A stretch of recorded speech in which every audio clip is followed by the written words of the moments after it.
अस्सलाम वालेकुम दोस्तों, आबिद खान एक नए शो के साथ आपकी खिदमत में हाजिर है और मैं इस वक्त मौजूद हूँ पाकिस्तान की तारीख़ की एक ऐसी अजीम गुलकारा की आखिरी आरामगाह पर जिन्हें आज मौसीकी से शगफ रखने वाला हर शख्स इंतहाई मोहब्बत करता है। इकबाल बानो, जो कि यकीनन पाकिस्तान की तारीख़ की एक बड़ी मुनफरिद गुलकारा थी, चाहे वो गज़ल हो, चाहे वो नीम क्लासिकल हो, चाहे वो फिल्मी गीत हो या रेडियो और टीवी पर गाए जाने वाले गाने हों।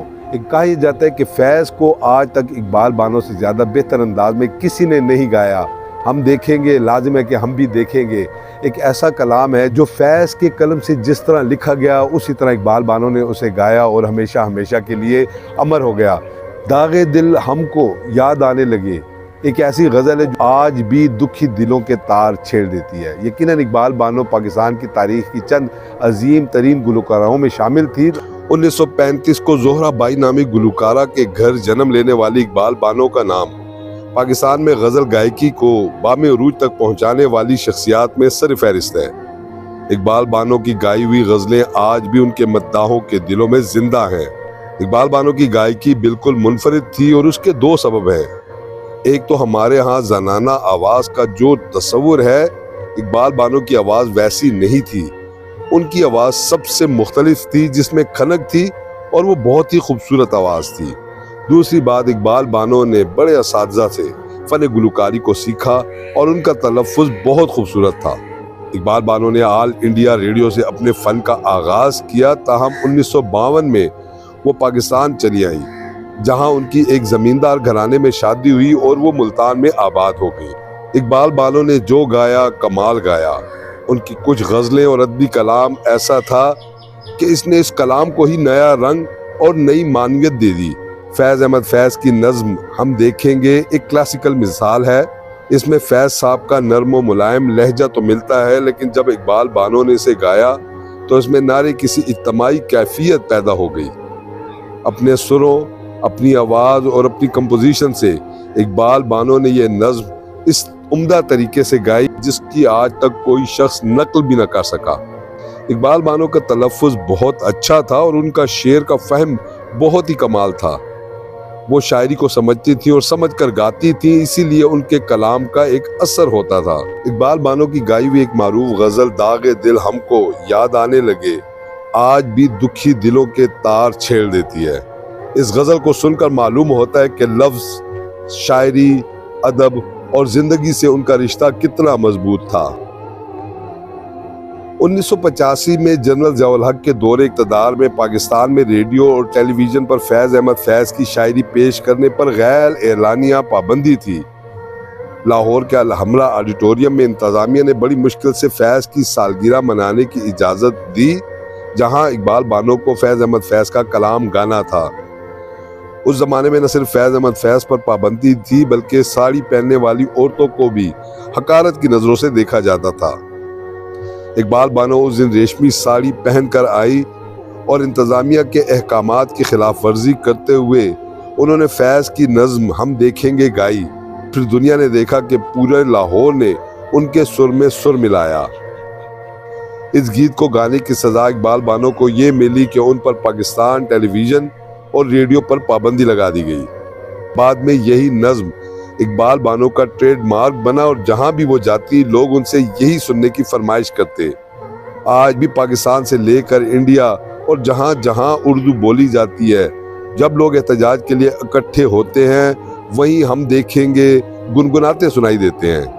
फिल्म इंडस्ट्री में एक प्ले बैक सिंगर के तौर पर उन्हें मुतारिफ कराने का सहरा हिदायतकार अनवर कमाल पाशा को जाता है। इकबाल बानो क्लासिकी मौसीकी में तरबियत याफ्ता थी, लेकिन उनका रुझान नीम क्लासिकल गायकी और गज़ल की तरफ था। चंद फिल्मों में प्ले बैक गुलकारी करने के बाद उन्होंने किनारा कशी इख्तियार कर ली और अपने फ़न को महज नीम क्लासिकी महफिलों तक ही महदूद कर लिया। 1974 में इकबाल बानो को सदारती तमगा बराए हुस्ने कारकर्दगी से भी नवाजा गया।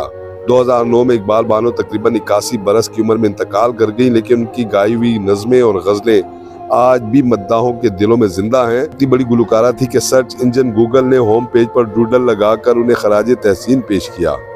आज उनकी कब्र की हालत देखकर यूँ लगता है कि इसे बनाने वाले ने तो बड़े अच्छे तरीके से बनाया था, मगर अब शायद साल से यहाँ कोई नहीं आया, जिसकी वजह से अब इस कब्र की हालत कुछ इतनी बेहतर नहीं कब्र का तावीज़ अब तकरीबन ज़मीन के अंदर जा चुका है और सिर्फ कदमे की हद तक ये कब्र ज़मीन से बाहर है। अगर मज़ीद चंद बरस इस कब्र की लुक आफ्टर और देखभाल न की गई तो खदशा यही है कि ये कब्र भी मिट जाएगी। और क्योंकि कदमे पर उनके शोहर का नाम लिखा हुआ है, इसकी वजह से भी लोगों को इस कब्र को ढूंढने में खासी दिक्कत का सामना करना पड़ता है। और अगर अब भी इसकी लुक आफ्टर ना की गई तो फिर इम्कान यही है कि आइंदा चंद बरसों के बाद लोगों को ये कब्र भूल जाएगी और शायद ही किसी को इसका नामो निशान मिले। नाज़रीन, उम्मीद करते हैं कि आज की वीडियो आपको पसंद आई होगी। एक नई वीडियो के साथ जल्द आपकी खिदमत में दोबारा हाजिर होंगे। तब तक के लिए इजाज़त दीजिए, मगर जाने से पहले रिक्वेस्ट ये है कि अगर आपने हमारा चैनल सब्सक्राइब नहीं किया तो इसे सब्सक्राइब कर लें और बेल आइकन प्रेस कर दें ताकि आपको ऐसी अच्छी मालूमाती और मुनफरिद वीडियोज़ सबसे पहले मौसूल हों। एक नई वीडियो के साथ जल्द आपकी खिदमत में दोबारा हाजिर होंगे। तब तक के लिए इजाज़त दीजिए। अल्लाह हाफिज़। आज मैं मौजूद हूँ इस वक्त लाहौर के गार्डन टाउन कब्रिस्तान में, जहाँ मैं आज तलाश कर रहा हूँ पाकिस्तान की नामवर गुलकारा इकबाल बानो की आखिरी आरामगाह को। गोरकन के मुताबिक तो उसे ये इल्म नहीं कि इकबाल बानो की कब्र कहाँ है, मगर मुझे चूँकि जो मैंने रिसर्च की थी उसके मुताबिक तो उनकी कब्र यहीं पर है। और उनके खाविंद मंसर अली ख़ान जो कि मुल्तान के एक बहुत बड़े जागीरदार थे, उनके नाम का जो है वो कतबा लगा हुआ है। तो लिहाजा हम तलाश करते हैं। और यहाँ बहुत सारी जो है वो कब्रें ज़्यादा तादाद में है और एरिया छोटा है, जिसकी वजह से मज़ीद मुश्किल होती है कि कदबे के साथ बिल्कुल कदबा है। बाज़ औक़ात दो कब्रें जो हैं वो एक ही जगह बनी हुई हैं। तो हम तलाश करते हैं जी, यानी हम देखते हैं कि किस शख्स ने एक फैज़ का ये कलाम नहीं सुना होगा कि हम देखेंगे, लाजिम है कि हम भी देखेंगे। वो कौन सा शख्स होगा जो फैज़ से मोहब्बत करता होगा, जो मौसीकी से मोहब्बत करता होगा और उसने ये कलाम सुनकर या ये कलाम उसके दिल में नहीं होगा। तो ये तो बिल्कुल एक हम ये कह सकते हैं कि इकबाल बानो की आइकॉनिक जो है वो एक कलाम था जो उन्होंने गाया था। और आखिरी ज़िंदगी के आखिरी सांस तक वो जब भी कहीं भी गाने के लिए जाती थी तो लोग उनसे फरमाइश इसी कलाम की करती थी। हम छोटे से होते थे तो एक गज़ल हमारे जो है ना वो कानों में उसकी आवाज़ आती थी और हम उस लोचदार आवाज़ को सुनकर जो है ना हम अपना दिल थाम लेते थे कि दागे दिल हमको याद आने लगे।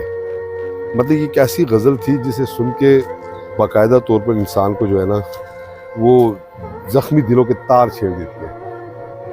तो ये जब मैं ढूंढ तो रहा हूँ जी इकबाल बानो की कब्र को, आपको मैंने कहा कि गार्डन टाउन के कब्रिस्तान का व्यू भी दिखा दिया जाए। चलिए जी, मैं ढूंढ के आपको फिर बताता हूँ जी कि कहाँ पे है। ये है जी अदाकारा मीरा के भाई की कब्र। ये मैंने ढूंढ ली है जी, क्योंकि मुर्तज़ा अब्बास उन्हीं का नाम था। सोगवारान में है जी इर्तज़ा इक्सा शाइस्ता शफ़क़त ज़हरा बुखारी। बिल्कुल ये वही है जी, इर्तज़ा जो है वो मीरा का नाम है। ये है जी।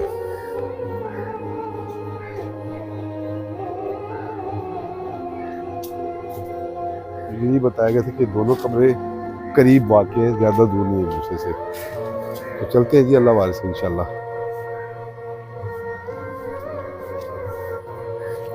अब मैं ढूंढ के आपको फिर दोबारा बताता हूँ जी, क्योंकि एक एक कब्र पढ़नी पड़ेगी। तो मैं आपको ढूंढ के बताता हूँ जी।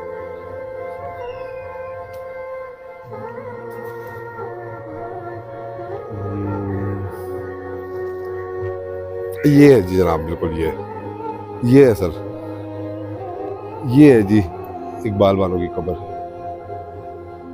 बेगम मंसर अली ख़ान। बिल्कुल ये यही कब्र है।